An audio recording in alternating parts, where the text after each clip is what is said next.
الحمد لله رب العالمين والعاقبة للمتقين الصلاة والسلام على رسوله الكريم أما بعد قال الله تبارك وتعالى في القرآن المجيد والفرقان الحميد والتين والزيتون وطور سينين وهذا البلد الأمين وعن النبي صلى الله عليه وسلم إن الله لا ينظر إلى أجسامكم ولا إلى صوركم ولكن ينظر إلى قلوبكم وفي رواية وأعمالكم. حضرات،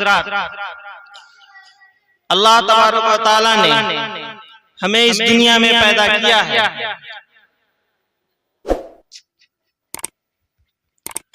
اللہ تبارک و تعالیٰ نے آپ لوگوں کو ہمیں یہاں جمع فرمایا یا آپ لوگ یہاں حاضر ہوئے ہیں تو گھر سے کوئی نہ کوئی مقصد لے کر ضرور چلے ہوں گے. اور جب ہم کہیں کا سفر کرتے ہیں، کہیں کا ارادہ کرتے ہیں تو اس ارادے کے پیچھے، اس سفر کے پیچھے کوئی نہ کوئی مقصد ہوا کرتا ہے. تو اگر ہم اور آپ یہاں حاضر ہوئے ہیں، یہاں پر بیٹھے ہوئے ہیں تو ضرور کوئی نہ کوئی مقصد ہوگا، ضرور کوئی نہ کوئی نیت ہوگی، ضرور کوئی نہ کوئی ارادہ ہوگا. حضرات، تو اللہ تبارک و تعالیٰ بھی قرآن پاک میں فرماتے ہیں افحسبتم انما خلقناکم عبثا وانکم الینا لا ترجعون. کیا تم لوگوں نے یہ سمجھ رکھا ہے کہ اللہ کی تم کو یوں ہی پیدا کر دیا گیا ہے، کہ تم کو اس دنیا میں یوں ہی بھیج دیا گیا ہے اور تم پر کوئی ذمہ داری عائد نہیں ہوتی، یا تم اس دنیا میں آئے ہو، کھاؤ پیو اور زندگی گزارو اور چلے جاؤ؟ تو ایسا بالکل نہیں ہے. ہم مسلمان ہونے کے ناطے ہماری ذمہ داری بنتی ہے اور ہم پر کچھ ذمہ داریاں عائد ہوتی ہیں کہ ہم اپنے مالک حقیقی کو سمجھیں، مالک حقیقی کو جانیں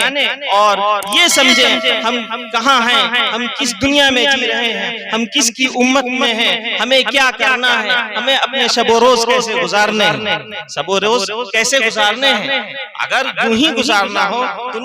دنیا میں بہت سارے لوگ جی رہے ہیں، زندہ ہیں، چل پھر رہے ہیں، کھا پی رہے ہیں اور ان کے پیچھے، ان کی زندگی کے پیچھے کوئی مقصد نہیں ہے، کوئی مقصد نہیں ہے. لیکن ہم تمام مسلمانوں کا زندگی گزارنے کا مقصد ہے، دنیا میں بھی مقصد ہے اور آخرت میں بھی مقصد ہے.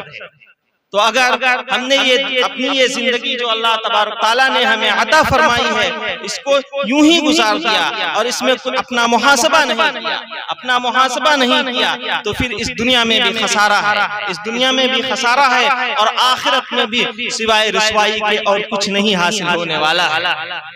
اس لیے ہمیں سمجھنا ہوگا، ہمیں اپنی زندگی کے مقصد کو سمجھنا ہوگا. ہمارے سامنے جو چیزیں ہیں اور جو چیزیں ہماری شریعت ہمیں پیش کرتی ہے، ہماری شریعت کی تعلیمات جو ہمیں بتاتی ہیں، ہمیں کیا بتا رہی ہیں، ہمیں ان کو سمجھنا ہوگا، ان پر عمل کرنا ہوگا، شریعت کے تقاضے پر عمل کرنا ہوگا. اگر ایسا نہیں ہے، اگر صرف ہم کھا پی رہے ہیں، وما خلقت الجن والانس الا لیعبدون، اللہ تبارک تعالیٰ نے قرآن پاک میں صاف صاف فرما دیا ہے کہ ہم نے انسان اور جنات کو محض اپنی عبادت کے لیے پیدا کیا ہے، محض اپنی عبادت کے لیے پیدا کیا ہے. اس لیے نہیں پیدا کیا ہے کہ دنیا میں آئے ہو تو اس طرح سے دنیا گزارو، دنیا میں رہو، اس طرح سے کام کرو کہ دنیا کے پیچھے اتنا منہمک ہو جاؤ کہ خدا کو بھول جاؤ، اپنے مالک حقیقی کو بھول جاؤ، قرآنی تعلیمات کو بھول جاؤ، شریعت کو بھول جاؤ. تو ایسا بالکل نہیں ہے، ایسا بالکل نہیں ہے. کہنے کو تو بہت سی باتیں کہی جا سکتی ہیں اور اتنا وقت بھی نہیں، کہتے کہتے راتیں گزر جائیں، دن گزر جائیں، لیکن عمل کرنے کے لیے ایک چھوٹی سی بات بھی کافی ہے، ایک چھوٹی سی بات بھی کافی ہے. تو آپ یہاں بیٹھے ہیں تو یہاں بیٹھ کر بھی آپ کا ارادہ ہونا چاہیے کہ ہم یہاں کس لیے حاضر ہوئے ہیں، ہم کیا سننا چاہتے ہیں، ہم کیا سیکھنا چاہتے ہیں اور اس سننے اور سیکھنے کے بعد کیا عمل کرنا چاہتے ہیں. اور اگر ایسا نہیں ہے کہ ہم یہاں بیٹھ کر کچھ سنیں گے اور سن کر نکال دیں گے، چلے جائیں گے، اپنی زندگی ویسے ہی گزاریں گے جیسے گزارا کرتے تھے، تو یقیناً اس بیٹھنے کا کوئی بھی فائدہ ہونے والا نہیں. اور اگر ہم سب کی نیت درست ہے، نیت ٹھیک ہے، دل میں کچھ ارادے ہیں، یہاں بیٹھ کر ہم اللہ اور رسول کی باتیں سنیں گے اور پھر اس پر عمل کریں گے تو یقین جانیے آپ مسجد میں بیٹھے ہیں، آپ لوگوں کا ذکر ساتویں آسمان پر ہو رہا ہوگا، ساتویں آسمان پر آپ کا ذکر پہنچا دیا گیا، آپ کا نام آپ کے مائے ولدیت کے پہنچا دیا گیا، اس میں کوئی شک نہیں ہے اگر آپ کے ارادے اچھے ہیں، آپ کی نیت اچھی ہے۔ میں نے حدیث پاک پڑھی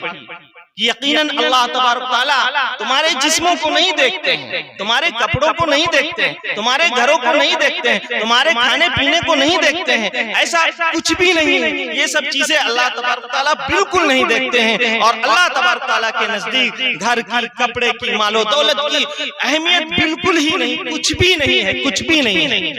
کیونکہ اللہ تبارک تعالیٰ غنی ہے اور سارے کے سارے اس دنیا میں جتنے بھی لوگ رہتے ہیں سارے کے سارے فقیر ہیں، ان اللہ هو الغنی وانتم الفقراء۔ تو یہ جان لیجئے کہ آپ کے جسموں کو، آپ کی شکلوں کو، صورتوں کو، اس سے کچھ بھی نہیں ہوتا، محض آپ کا دل، آپ کا ارادہ دیکھا جاتا ہے کہ آپ کیا چاہتے ہیں، آپ کیا کرنا چاہتے ہیں۔ صرف اس مجمع میں بیٹھنے کی بات نہیں ہے، آپ جب سے ہوش سنبھالے ہیں اس وقت سے لے کر جب تک کہ آپ کی زندگی رہی تب تک آپ کیا کرنا چاہتے ہیں، کس طور اور طریقے پر زندگی گزارنا چاہتے ہیں، آپ اپنے گھروں میں کیسے رہنا چاہتے ہیں، آپ اپنے گھر والوں کے ساتھ کیسے پیش آنا چاہتے ہیں، آپ اپنے بچوں کے ساتھ کیسے پیش آنا چاہتے ہیں، آپ اپنا ماحول کیسے گزارنا چاہتے ہیں، ماحول کیسے بنانا چاہتے ہیں، یہ سب چیزیں ہمارے لیے نہایت ہی ضروری ہیں، ہمارے لیے نہایت ہی ضروری ہیں۔ کہنے کو تو یہ معمولی باتیں ہیں لیکن یہ بہت ضروری ہیں۔ ایک مسلمان ہونے کے ناطے ہمیں قرآن کی تعلیمات دی گئی ہیں، ہمارے لیے نبی صلی اللہ علیہ وسلم مبعوث کیے گئے ہیں، اسی لیے مبعوث کیے گئے، ہمیں قرآن اسی لیے دیا گیا۔ یہ قرآن پاک میں جو چیزیں بیان فرمائی گئی ہیں یا ہم نہیں پڑھ سکتے ہیں تو ان کو سمجھنے کی کوشش کریں، کسی سے پوچھ کر عمل کرنے کی کوشش کریں، لیکن ہمارے لیے ذمہ داری بنتی ہے، تمام مسلمانوں کے لیے ذمہ داری بنتی ہے کہ ہم قرآن کو سمجھیں، سیکھیں اور قرآن پر عمل کریں، قرآن کی تعلیمات پر عمل کریں، حضور پاک صلی اللہ علیہ وسلم کی احادیث کو سنیں، سمجھیں اور اس پر عمل کرنے کی کوشش کریں، اس کے مطابق اپنی زندگی گزاریں، اس کے مطابق اپنی زندگی گزاریں۔ اگر اس کے مطابق اپنی زندگی نہیں گزر رہی ہے تو خسارہ ہی خسارہ ہے، اس دنیا میں بھی خسارہ ہے، اس دنیا میں بھی کہیں کہ نہیں رہیں گے اور آخرت میں بھی رسوائی ہوگی دوستو، یقین جانیے۔ تو یہی میری چند باتیں ہیں کہ اپنی زندگی کے مقصد کو سمجھیے، اپنی زندگی کے مقصد کو سمجھیے، کسی کی دیکھا دکھائی کام نہ کریے، اللہ تبارک و تعالیٰ تمہارا مددگار ہوگا اگر تمہاری نیت صحیح ہے، تمہارے ارادے درست ہیں اور تم کچھ اچھا کرنا چاہتے ہو، قرآن کی تعلیمات پر عمل کرنا چاہتے ہو، شریعت کے مطابق اپنی زندگی گزارنا چاہتے ہو تو یقین جانو اللہ تبارک و تعالیٰ کی مدد آ کر رہے گی۔ انہی چند باتوں پہ میں اپنی بات کو ختم کر رہا ہوں۔ اللہ تبارک و تعالیٰ ہم سب کو سمجھنے اور عمل کرنے کی توفیق عطا فرمائے۔